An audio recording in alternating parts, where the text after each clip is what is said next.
بسم اللہ الرحمن الرحیم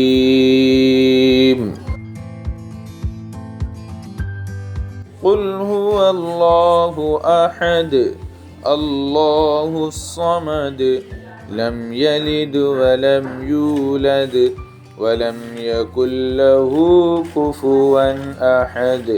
معنی کے اعتبار سے، عظمت کے اعتبار سے سب سے بڑی سورہ وہ سورہ اخلاص ہے، اور سورہ اخلاص کے بارے میں آیا ہے کہ یہ سورہ بین ہی اس کے مضامین قرآن میں تو ہی ہیں، سابقہ کتابوں توریت اور دوسری کتابوں میں بھی ہیں۔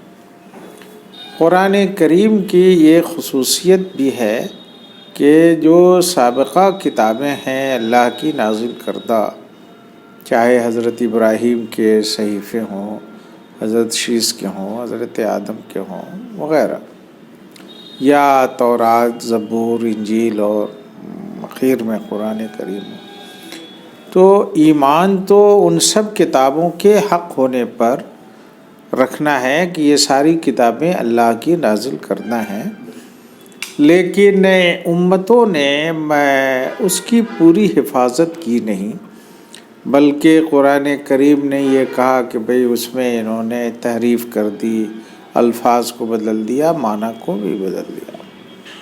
قرآن کی خصوصیت یہ ہے کہ جو بنیادی چیزیں اللہ نے تورات میں، زبور میں، انجیل میں یا صحائف میں توحید سے متعلق، رسالت سے متعلق، تخلیق سے متعلق یا احکام سے متعلق دی تھیں، ان سب کو بعین ہی یا ان کا خلاصہ یا جو احکام بدلنے تھے ان کو بدل کے اللہ نے قرآن کریم میں دے دیا ہے۔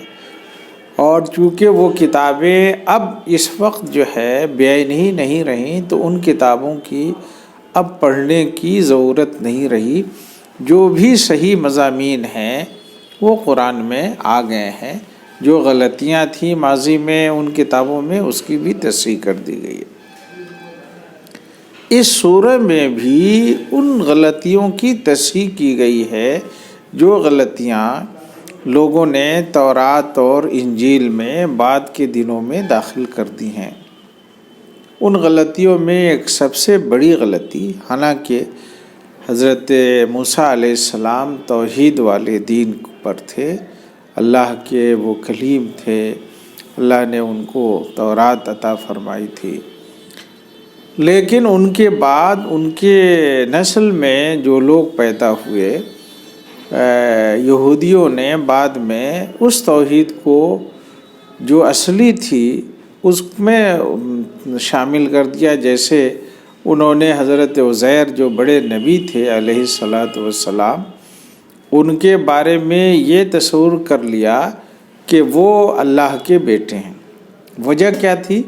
وجہ یہ تھی کہ حضرت عزیر علیہ السلام جب بیت المقدس جا رہے تھے تو ایک دفعہ بیت المقدس اجڑ چکی تھی اور وہاں سے وہ دور چلے گئے تھے، تو دوبارہ وہاں جا رہے تھے تو ان کے دل میں یہ خیال پیدا ہوا کہ انسان مر جائے گا تو اللہ اس کو کیسے پھر نئے سرے سے پیدا کرے گا۔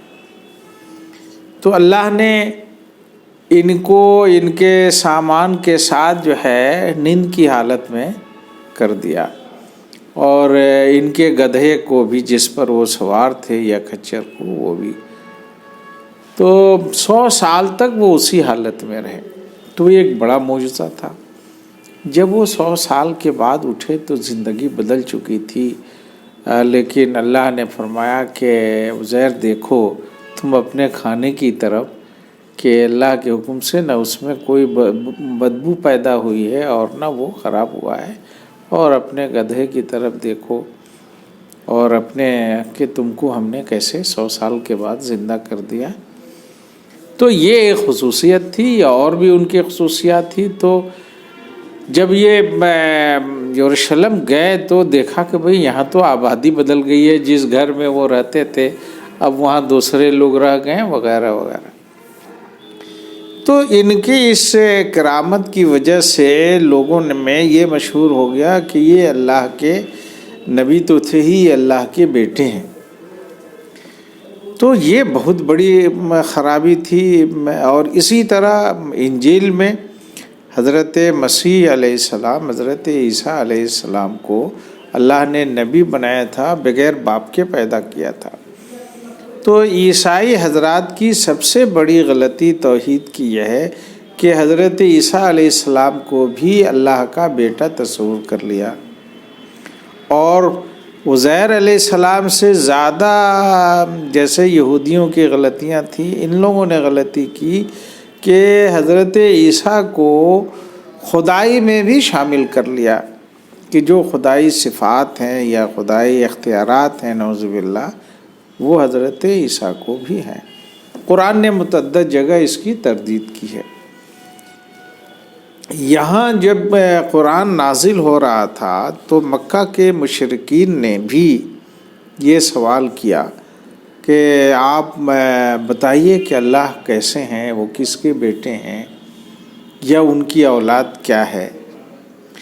یا مکہ کے مشرکین کا توحید کے بارے میں جو غلط خیال پیدا ہو گیا تھا، جو شرک میں یہ مبتلا تھے، وہ بنیادی طور پر دو طرح تھی۔ ایک تو یہ کہ انہوں نے پتھروں کے دیوتا یا جس چیز کے بھی وہ بنا رکھے تھے دیویوں کے نام پر، تو وہ ان کی پوجا کرنے لگے اللہ کو چھوڑ کر، اور یہ کہتے تھے کہ یہ ہمارے وسائط ہیں یا اللہ کے بھیجے ہوئے ہیں۔ فرشتوں کے بارے میں انہوں نے عقیدہ کر لیا تھا کہ یہ خدا کی بیٹیاں ہیں، نعوذ باللہ۔ تو یہ جو تصور ہے بیٹا یا بیٹی کا، یہ مشرک قوموں میں پھیلا ہوا ہے۔ چاہے آپ ہندوستان کے لوگوں کو دیکھیے تو یہ مختلف اوتاروں کو خدا کا بیٹا کہتے ہیں کہ یہ ایشور کا بیٹا ہے، حالانکہ اللہ نے نسلی طور پر کوئی اللہ کا بیٹا یا بیٹی نہیں ہے۔ تخلیق کے طور پر سارے ہی انسان اور ساری کائنات اللہ کی پیدا کرتا ہے۔ تو اس پر یہ سورہ مختصر سی نازل ہوئی، اور اس سورہ کی خوبی یہ ہے کہ اس کے ایک لفظ سے ہی یہ ساری چیزوں کی تردید ہو جاتی ہے۔ جیسے اعوذ باللہ من الشیطان الرجیم، بسم اللہ الرحمن الرحیم، اس سورہ کی ابتدا ہوتی ہے قل هو اللہ احد۔ اے نبی آپ کہہ دیجئے کہ اللہ ایک ہے، احد۔ تو لفظ احد میں آپ غور کیجئے تو ان ساری چیزوں کی نفی ہو گئی، اس لیے کہ وہ اکیلا ہے، جس کا مطلب ہے کہ اس کا کوئی بیٹا بیٹی نہیں ہے۔ وہ اکیلا اپنی ذات میں بھی ہے اور الوہیت میں بھی اکیلا ہے۔ تو یہ سمجھنا دنیا کا کہ وہ اس کا کوئی خاندان ہے، اس کا کوئی کنبہ ہے، یا اس کے بیٹا یا بیٹی ہیں، یہ غلط ہے۔ اس کے آگے اللہ نے فرمایا، مزید اس کی تشریح کی، قل هو اللہ احد اللہ الصمد، کہ اللہ کی خوبی یہ ہے کہ وہ بے نیاز ہے، وہ کسی چیز کا محتاج نہیں ہے، اور ساری کائنات اپنی تخلیق میں، حیات میں، اپنی زندگی میں اس کی محتاج ہے۔ یہ جو لفظ ہے صمد، یہ کائنات کی کسی چیز میں یہ نہیں ہے، اس لیے کائنات کی ہر چیز محتاج ہے ایک دوسرے کی۔ حضرت عیسیٰ بھی محتاج تھے کھانے پینے کے، اپنے ماں کے، اپنے دوستوں کے۔ حضرت عزیر بھی محتاج تھے، یا دنیا کی کوئی بھی چیزیں ہیں۔ آپ کسی پتھر کو دیوتا مانیے، تو جب تک آپ اس کو تراش خراش کر ایک صورت نہیں بنائیں گے، وہ خود بخود نہیں ہو سکتا، وہ بھی محتاج ہے۔ وہ تو ایسا محتاج ہے کہ ایک مکھی بھی اگر اس پتھر کی مورتی پر پڑ جائے تو مکھی کو بھی وہ دیوتا نہیں ہٹا سکتا۔ تو اللہ فرماتے ہیں کہ انسانوں کی جو عقل ہے وہ کدھر چلی گئی ہے۔ اللہ کی ذات تو وہ ہے جو سب کی محتاج ہے، جو میں سب اس کے محتاج ہیں اور وہ کسی کی محتاج نہیں. تو یہ جو فرما دیا اللہ نے، تو ان تمام جو باطل افکار تھے یعنی شرک کے، وہ سب اس کے ختم ہو گئے. اس کے بعد اللہ نے فرمایا لم یلد ولم یولد، مزید تشریح فرما دی کہ وہ ایسا بے نیاز ہے کہ پیدائش میں بھی بے نیاز ہے. یہ نہیں ہے کہ وہ کسی چیز سے پیدا ہوا ہے، وہ خود بخود ہے، اور اس کی کوئی اولاد نہیں ہے، اس کی کوئی بیوی نہیں ہے.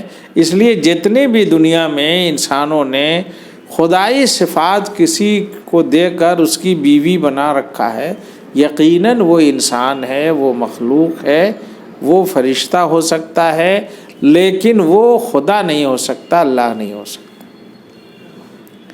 چوتھی چیز فرمایا وَلَمْ يَكُنْ لَهُ كُفُوًا أَحَدٌ، اور چوتھی خوبی یہ ہے کہ اس کا کوئی برابر نہیں. ایک حضرت عیسیٰ انسان تھے، ان کے جیسے انسان تو ہر انسان تھا جو کھاتا پیتا تھا. حضرت عزیر انسان تھے، یا جتنے بھی انسانوں کے دیوی دیوتا ہیں وہ سب ایک دوسرے کے محتاج تھے، وہ کھاتے پیتے تھے. چاہے وہ اگر فرشتے ہوں وہ بھی اپنے وجود میں اللہ کے محتاج ہیں. تو اللہ نے یہ فرمایا کہ خدا وہ ہے جو ایک ہے، اکیلا ہے، اس کا کوئی برابری کا نہیں ہے، نہ اس کا کوئی خاندان ہے کہ جیسے انسانوں کی یا حیوانوں کے خاندان ہوتے ہیں، بلکہ اس کا کوئی وہ محتاج نہیں ہے. ساری انسان، ہر کائنات کی ہر مخلوق اس کی محتاج. یہ جو آیتیں ہیں یہ اتنی اہم آیتیں ہیں کہ حضور نے فرمایا کہ جو کوئی سورہ اخلاص کو 3 بار پڑھے گا تو گویا کہ اس نے پورا قرآن پڑھ لیا. اس لیے کہ یہ چھوٹی سی سورہ اپنے مضمون کے اعتبار سے خدا کی ذات صفات کو بیان کر رہی ہے، تو اس کا مطلب ہے کہ یہ قرآن کے 1/3 کے برابر ہے. اس لیے اس کی یہ فضیلت ہے.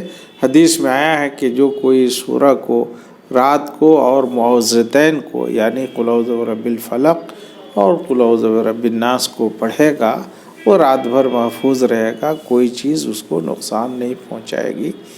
بہت سارے لوگ شیاطین کے برے خیالات سے یا جنات سے پریشان ہوتے ہیں یا ڈرتے ہیں. ان کو چاہیے کہ یہ سورہ اور معوذتین جو میں نے بتایا اس کو پڑھ کر اپنے بدن پر پھونک لیں تو انشاءاللہ بدخوابی سے یا رات کو ڈرنے سے محفوظ رہیں گے. سحر اور جادو سے بھی یہ آیتیں ایسی ہیں کہ انسانوں کو محفوظ رکھتی ہیں جو کوئی اس کو پڑھے. اس سورہ کو بار بار پڑھنا چاہیے، اس میں غور کرنا چاہیے. جتنی بار پڑھا جائے گا توحید، اللہ کی عظمت، اللہ کا ایک ہونا انسان کے قلب میں، اس کے دماغ میں جاگزیں ہوگا، اور انسان غور کرے گا تو جتنے بھی مذاہب سابق کے تھے یا اس وقت گمراہیوں میں مبتلا ہیں، یہ چھوٹی سی سورہ کی چند آیات ان گمراہیوں کا پردہ فاش کر دیتی ہے. وآخر دعوانا الحمدللہ رب العالمین.